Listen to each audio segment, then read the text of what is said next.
All right, welcome back to the comic log for the month of May. I'm going to share with you guys everything that I read last month. But this time around, I'm going to do something a little bit different. I know for the past couple of videos that I've been doing, I would do the ongoings, and then I would do my trades mini-series, sort of catching up on reading of like older comics, right? We're going to do that first because I think that it would spice things up for these comic log videos in terms of, hey, every single time you tune in, I'm going to be talking about new stuff instead of talking about the same ongoings every single month. Because I don't really like to change the ongoings or like add too many because I already spend a decent amount of change every single month on new comic books, as I have learned about myself as I am sort of cataloging my spreadsheet and my spending habits. Anyway, so let's talk about the trade. So last month, if you guys know that I subscribed to Marvel Unlimited for $2.99 a month, and for that last little bit of the month, I decided to read Superior Spider-Man. And you might be wondering, why do you have the trades? So I knew that my subscription was going to run out like halfway through. So I just bought like this lot on eBay of all 6 trades. I know that there's other versions of the Superior Spider-Man collected out there, such as the Ultimate Collections and stuff like that. But those are kind of out of print. And I mean, these are kind of out of print too. But this deal that I got on all 6 of these was like less than $10 a piece, which is pretty good. And this pretty much has all of the main Superior Spider-Man comics outside of the last couple of issues that tie into the Spider-Verse thing that Dan Slott set up. But this has like the complete like Superior Spider-Man arc. So if you guys don't know what this is pretty much a comic book where at the end of The Amazing Spider-Man, they had it so Doc Ock swapped bodies with Peter Parker. And when this was coming out, this caused a huge controversy. When I was reading it on the Marvel Unlimited app, the amount of letters that would come in and just like straight up poop on the book and be like, Dan Slott's a terrible writer. I've been reading Spider-Man for like 30 years or whatever. Now I'm dropping it because you made this choice, yada, yada, yada. And now when you look up this book these days, people are like, yeah, like this is like the good like Dan Slott Spider-Man books. And the reason why I decided to read Superior Spider-Man is because he had a new Spider-Man book that is currently on shelves. It is the Spectacular Spider-Man Brand New Day. This is a mini series that takes place in the past that I will talk more about later. But I wanted to read something from Dan Slott because I think if you know about the ongoing Amazing Spider-Man series, you know that Dan Slott was probably one of, if not the longest running writer that wrote for Spider-Man. And it is kind of crazy that he wrote so much Spider-Man material while he was the writer for it. And Superior Spider-Man is pretty good. I literally recently just finished the final volume with the Goblin Nation, and I was blitzing through these on the Marvel Unlimited app, and I learned that Ryan Stegman is like the main artist that does these, and I was like, wait, I've read stuff with Ryan Stegman before, and it was the 2018 Donny Cates run, and I've now just become a sort of Ryan Stegman fan. I really love the way that he draws Spider-Man and like his covers and stuff like that. So, but anyways, Superior Spider-Man, pretty good. If you haven't read it yet, go read it on the Marvel Unlimited app. Pretty much everything's there. And yeah, definitely worth checking out. And then, you know, as I was going through sort of like my backlog and like looking through like what books I have, I was like, I should read this. This is The Amazing Spider-Man One Moment in Time. This kind of explains the reason why they undid the marriage between MJ and Peter. And this is written by Joe Quesada, who has apparently, from like my research, he has for years really did not like the fact that Peter and MJ were married, because it just kind of made him look older and like just didn't really fit the character at the time. Obviously nowadays people want them to get married, people want them to have kids and like sort of tell those stories. And you know, we've kind of seen that over the years where like Spider-Man's kind of like trapped in like the same sort of world of like him being like, you know, the same Spider-Man over and over again. And it's kind of hard to read the current Amazing Spider-Man run because of it, which I did try to read the latest issue because there was a Daredevil cover variant. So I read up until that point. But even then, before like then, like the issue was just kind of muddy or whatever. But anyways, about One Moment in Time. Like I said, I've had this trade for years. I heard that this was like a pretty good Spider-Man story. And this pretty much goes back through the day that Peter and MJ got married and sort of retells that story from their perspective. And it jumps back and forth between like the old style of art, between like the new style. And it's not that bad. It does like a pretty decent job of like retconning or like rewriting history between the marriage of MJ and Peter. You know, I think it's fine. I think that for for what it was trying to do, it is like a pretty decent Spider-Man story. But, you know, just as someone who wants to see them get married and, you know, understands the frustration that people have and why people may not necessarily like Joe Quesada because of, you know, his meddling with the Spider-Man character at this time. But still, overall, I think if you want to read a book about Peter and MJ talking about their marriage and talking about their relationship, this definitely does go into that in pretty good detail. All right. Oh, I forgot to talk about, this is why I have my notes here. So the other story that I read within the Marvel Unlimited app before my subscription ran out was Spider-Man Renew Your Vows. As I was talking about, I really like the idea of Peter and MJ being married, and this is a story written by Dan Slott and drawn by Adam Kubert, I believe. And this is a story of what if they were married and they had a kid, and sort of how did they go about that. It's a 5-issue miniseries, and it was a lot of fun. I really enjoy reading that. I definitely want to pick up the physical single issues or like the trade paperback, whichever one comes first within like my sort of peripheral vision when I'm like going out hunting or like to Comic Cons or whatever. But Renew Your Vows was a lot of fun. I honestly really like the way that they went about sort of writing MJ and Peter and like having this kid in this world that like, you know, sort of like vigilantes and like superheroes are kind of outlawed, and how they navigated that. It was pretty cool. I think the final issue, there were definitely a couple of moments that were just like very, very corny. Like, I think their kid was like, Mom, you need a nickname. And then she was like, I do have one, MJ. MJ's like, yeah, I do have one. It's called Mom. And I was like, it's kind of corny. I don't know. But overall, Renew Your Vows was a pretty good miniseries. And then they went on to make a follow-up series without Dan Slott writing it. But I definitely want to read that at some point, whether I get the trades or if I resubscribe to Marvel Unlimited, whichever one comes first. All right, so enough Spider-Man. Let's talk about some of my DC books, which is 2 Batman books and 1 other book, which I will talk about in detail when we get to it.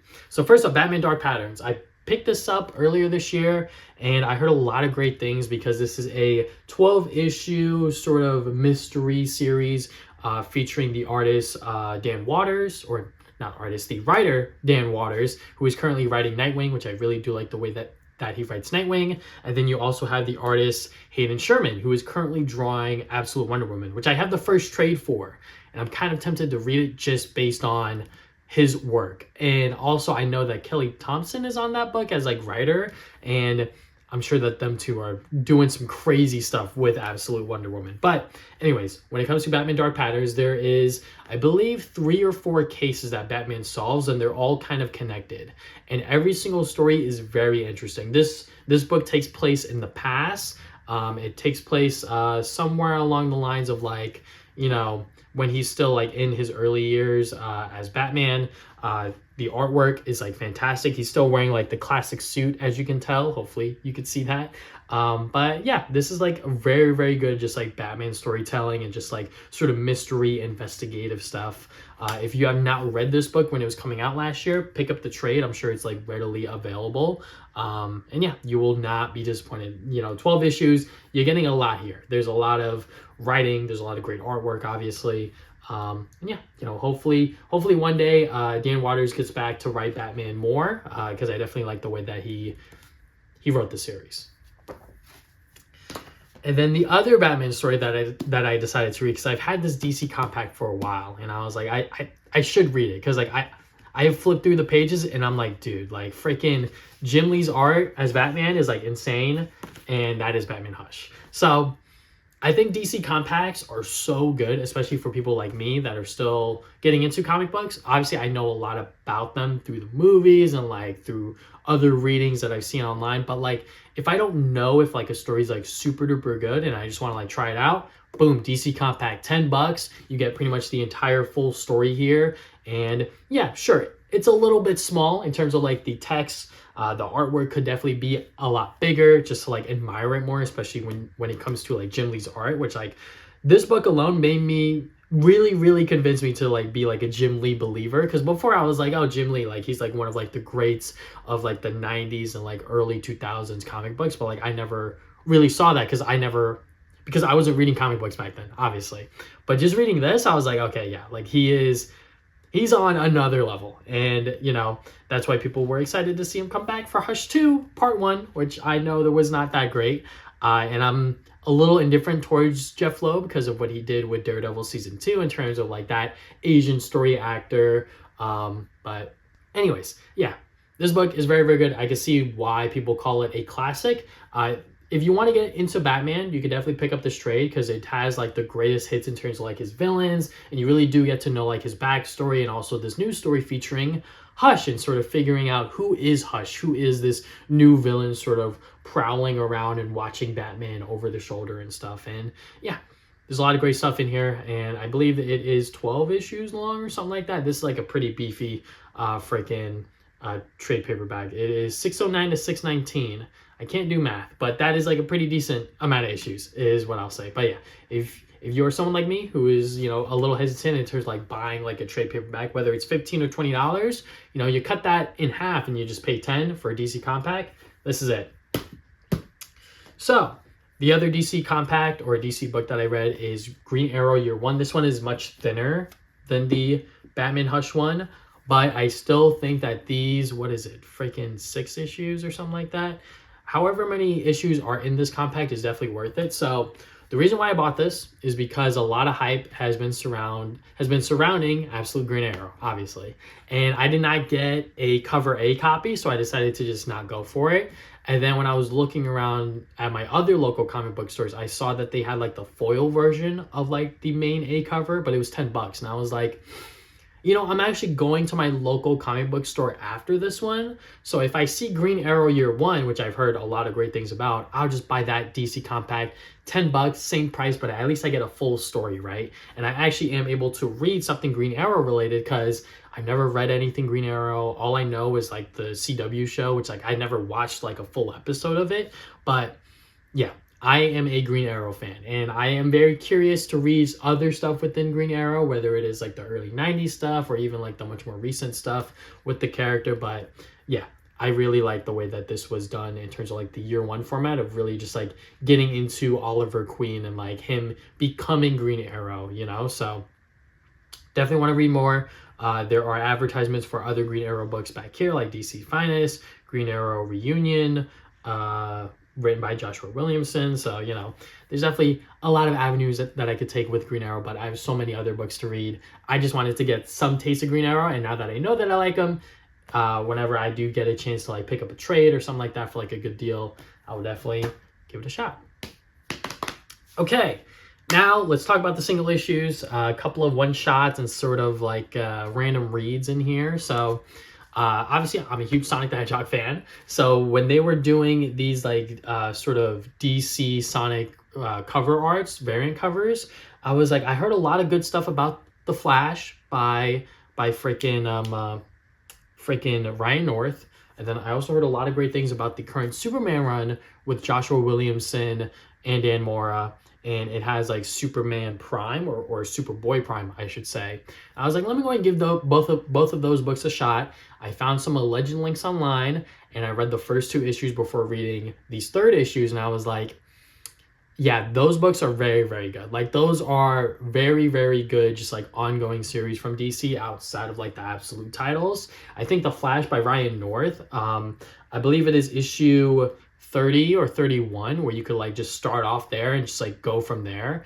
It is so much fun just reading the stories of like Wally and like on his adventures, because like the first issue sets it up as like there's like this mysterious being or like this mysterious billionaire who's like giving people prize money to like get footage of the Flash saving them. So like they're all just like throwing themselves off of buildings, like doing all of this crazy stuff, and like Wally West has to go out, run around, and save all these people while still trying to figure out what the hell is going on. And then you got Superboy Prime, which I don't know anything about like the DCKO event or like what was happening with like the Superman book before then. So I kind of just jumped into like the Superboy Prime stuff, and I kind of like it. I really like the way that Joshua Williamson writes Superboy Prime, because he is very much like us. Excuse me, he is a comic book. He is a comic book fan. He is someone that has read these books throughout the years, and he kind of wants to go on this like redemption arc of like actually trying to be Superman, be a better superhero, if you will. So yeah, just a lot of fun. I definitely will pick up the trades of both of these series at some point. I will definitely pick up the next issue of Superman, because the cover by Dan Mora is like insane. It's so freaking good. So I definitely want to pick that up. But for Flash, I'm definitely gonna drop it. I was just picking up this issue for the Son of DC cover, and also I was just reading it online because I wanted to catch up and like get some context before I read that one. Another one shot I got here is Ultimate Impact Reborn. I literally picked this up because of the Dyke Ruan cover. I just love the way that he draws Marvel characters. And yeah, I don't really know much about this, but I read it and it was all right. I'm not going to pick up the rest of it. I thought it was literally just going to be like a one-shot, but it's actually like a mini-series. I think it goes on for like 5 to 6 issues, but yeah, it was okay. I think the Ultimate stuff when it comes to Marvel has really died down. A lot of the hype for those series has really gone away just because of like some decisions that they made within the Ultimate Endgame book or like Ultimate Fallout. I forget exactly what it's called. But you know, stuff's going on within those books that people are just not that big of a fan of. All right, so let's talk about the Spectacular Spider-Man Brand New Day, written by Dan Slott. And this takes place in the past. It takes place a little bit after Civil War, when Peter reveals his identity as Spider-Man, but then also after the fact that Peter somehow undid everyone knowing that he was Spider-Man. And this book, instantly, it takes so many pages from Insomniac Spider-Man. It was kind of crazy. I was like, wait a second. Kingpin's leaving New York. You got this sort of underground, villains coming up. You got Mr. Negative in there. There are definitely some differences, such as the Punisher in the story and sort of how that plays into effect. And I'm sure as this miniseries keeps going, it will continue to change stuff that we've seen before. So it's just kind of weird that like so many different pieces of like Spider-Man media take from that one game alone, because like it was just like such a good setup. You got like Feast, you got Aunt May, you got Mr. Negative, you got Kingpin leaving New York to go and set up the sort of void of like the criminal underworld, if you will. So yeah, Dan Slott's very, very good on this book. He said that if this book sells well, it could go beyond like the initial like 4 to 5 issues that they planned out. So I was definitely going to buy it through trade, but because he said that, I was like, damn, I guess I'm going to buy it every single month. And also, I was kind of itching for like a monthly Spider-Man book ever since Ultimate Spider-Man ended, so this is it.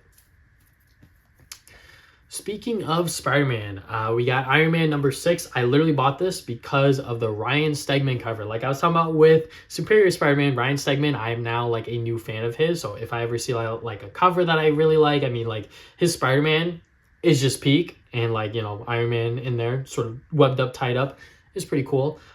I don't know anything about the new Iron Man run. But, Joshua Williamson, he impressed me with the new Superman book. And I literally just jumped into this like a one-shot and I could follow it. It was pretty good. You got Spider-Man, Iron Man, and Norman Osborn. They're kind of like colliding with each other, and like it kind of starts like in the middle of the story, and then it goes back and like gives you further context in terms of like how they all came together and stuff. So yeah, it was a fun read. I'm definitely not going to be reading this month to month, but like I said, Ryan Stegman, Spider-Man, Iron Man, I'm in there, and yeah, not that bad of a single issue. Now to jump into my ongoings, we're going to continue the Marvel train. I have another one-shot that I'll talk about after this, but first up, Chip Zdarsky. You guys know me. I love Chip. I love the way that he writes these Marvel characters. And first up, with Avengers Armageddon Free Comics Giveaway Day, this gives you a little bit of like context going into the upcoming Avengers Armageddon summer event. So, it's not necessarily a required read, I think. It just gives you more context and it's sort of like a prologue to the main event. And then we got Captain America, issue number 11. We got the Red Hulk in there. I don't remember much of it, but I remember it being pretty good, so I will leave it at that. But the final issue of Wolverine Weapons of Armageddon, issue 4, I really like this mini-series. It gives you further context in terms of one of the characters that is introduced within the main Captain America book, but also gives you a little bit of fun character writing with Wolverine as well. I forgot to add this Marvel one-shot into my books that I read, but the Fantastic Four First Foes. This is pretty much another backlog story to the Fantastic Four MCU versions. I really like reading these. I really like further exploring this version of the Fantastic Four because they established them within the MCU being like really like veteran heroes. So there's like a lot of room to play with because there is so much stuff sort of like unknown about them. And this one shot is pretty good, pretty much gives them their first villain, if you will. And it is written by Dan Slott, and I think that he did a pretty good job on this book. And yeah, you know, if you like Fantastic Four and you like the MCU version, I think picking up these one-shots, they are pretty readily available at your local comic book shop, I think, because these are not flying off shelves whatsoever. But I really enjoyed it. So, and I'm definitely going to be picking up the next one with the Silver Surfer, so I wonder how that one's going to do.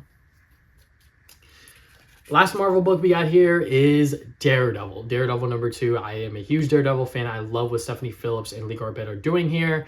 Definitely not necessarily like a setup issue, but definitely not as eventful as like the first issue, right? Because, you know, they were setting up everything with like him being a college professor, this new villain with Omen, and all of this and all of that other stuff. This issue ends with like Spider-Man coming into the picture, so I think the next issue is going to be a lot more exciting because you got Spider-Man in there and Daredevil. I love that kind of team up. But yeah, you know, it just gives us more time to see where Matt Murdock's at, see what's going on within the behind the scenes with the new villain, and also see him teach a little bit more of his college classes. Now we got Sonic X DC Metal Legion. This is the second issue. I'm kind of cheating here because I am doing this video a little bit late, but I did just read this yesterday. And I believe this is only going to be 4 issues long, which is why this issue ends on like such like a, not necessarily like a crazy cliffhanger, but it ends on like a pretty big cliffhanger. And yeah, so far so good. This is a great sequel to the first Sonic DC collaboration. This issue focuses a lot on like the villain side of things and sort of like how they're dealing with it with like Lex Luthor and sort of Dr. Eggman and all of that other stuff. Obviously, the heroes do appear at some point, but it definitely does focus on the villains a lot more. And pretty much the setup is that Eggman and Lex Luthor, they both created portals to go and cross their dimensions like seamlessly, and like no one really questioned it whatsoever. So it's kind of just happening. But yeah, you know, fun read. I think if you like the first Sonic DC collaboration, you will definitely like this one. And I'm just curious where it's all going to end and how we're going to get to the final conclusion, if you will. The other indie book I have here, or quote-unquote indie book, if you will, we got Ben 10. This was a hugely hyped book last month. And it was so hyped that it flew off the shelves. I think I showed up at my local comic book store like an hour later, maybe not even, maybe like 30 minutes after they opened, and all of the cover is sold out, like straight up. And I was like, oh, okay, so I guess I will just get the Dustin Nguyen cover. And this is for my boy Jimmy, because he's a big Ben 10 fan, so I'm buying these issues for him. But I am reading them just because I'm like, well, I did pay $5 for it, I might as well read it. And I think the way that they're setting it up is like, this is like the absolute version of Ben 10, so they're going to be like changing some stuff as we move along.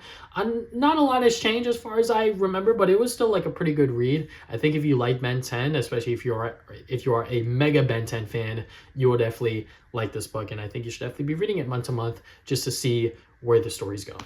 Like I said, I'm not the biggest Ben 10 guy, but I can see why people really did like this issue. All right, now we're getting down to the DC books. We got the Holy Trinity within my pull list. So we got Absolute Batman.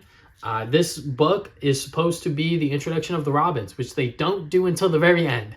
But the issue is still very, very good. Scott Snyder, freaking Nick Dragotta. My God, bro. They are just insane. The scene that Batman shares with Scarecrow in this issue is like peak writing. I really love the way that Scott Snyder is able to take like any one of these new villains within the Absolute Batman universe and just make them like an absolute threat. Like even when you think that they might not be like as big or like as scary as like Bane or like the Joker, for example, like they just have like a different presence and aura within the book when they do appear on the pages, right? And you know, Absolute Batman is still an absolute treat to read every single month. My second book within my DC pull list in terms of my Holy Trinity, we got Batman Superman World's Finest. Is just still like a fun read to have every single month. I know I've been a little bit down on it, but I just have to view it as like, you know, they're just doing fun little stories between Batman, Superman, and Robin. And this one, they go to back in time with dinosaurs. That's all I'll say. And there's a war going on. There's a bunch of weird and crazy stuff. The art is still fantastic by Adrian Gutierrez, I believe. And Mark Waid still kills it on the writing. I did not know that this guy's been in the industry for like over 40 years, longer than I've been alive, and he's still writing comic books. And they're still this good. Man, he is one of the GOATs, if you will. And the last book we got here is Nightwing. So, you know, when Dan Watters took over the book from Tom Taylor, I waited a little bit before diving into it. And, you know, so far so good. I'm still really, really enjoying it. You know, just seeing how Nightwing is sort of struggling with like the changes within Bloodhaven and how certain characters will come into his life. Like, for example, within this book, Starfire comes in to try to, you know, guide him back into the right track. There's still a lot of mystery stuff going on, stuff that we don't know about. And yeah, they even tie it into, because I did read Batman #9 by Matt Fraction. I'm not reading that book every single month, but I read it because of the Batman Shadow variant cover. And I heard that that book is very much like one-shot stories. Like, you don't really need to read every single issue to like continue following it. So I just read it and I was like, oh shoot, Barbara Gordon goes to jail. And they address it within this book. I was like, oh my God. And I do want to read her book where she's in prison. I think I'm going to wait for the trade though, because I'm just like, I can't justify spending another $5 every single month on that miniseries as much as I want to, because I think Barbara Gordon is like a very, very cool character. But you know, I'll just wait for that. But yeah, I thought it was so cool that like after I read Batman #9 and then when this came out, they immediately addressed like Barbara Gordon going to jail and like Dick Grayson having like a phone call with her. So yeah, you know, that is just some cool continuity stuff. And that is pretty much everything that I read within the month of May. I would pick up the books, but it's just a huge hodgepodge of stuff. So thank you guys for watching. If you guys have not already, you can subscribe and put new videos up whenever. You can also check out my main channel, TV Sonic Gaming. That's where I put new videos up every single Saturday. I try to. You can also follow me on social media at TV Sonic Gaming.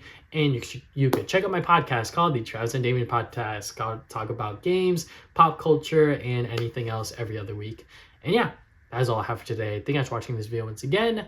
Now, see you guys next time with more videos.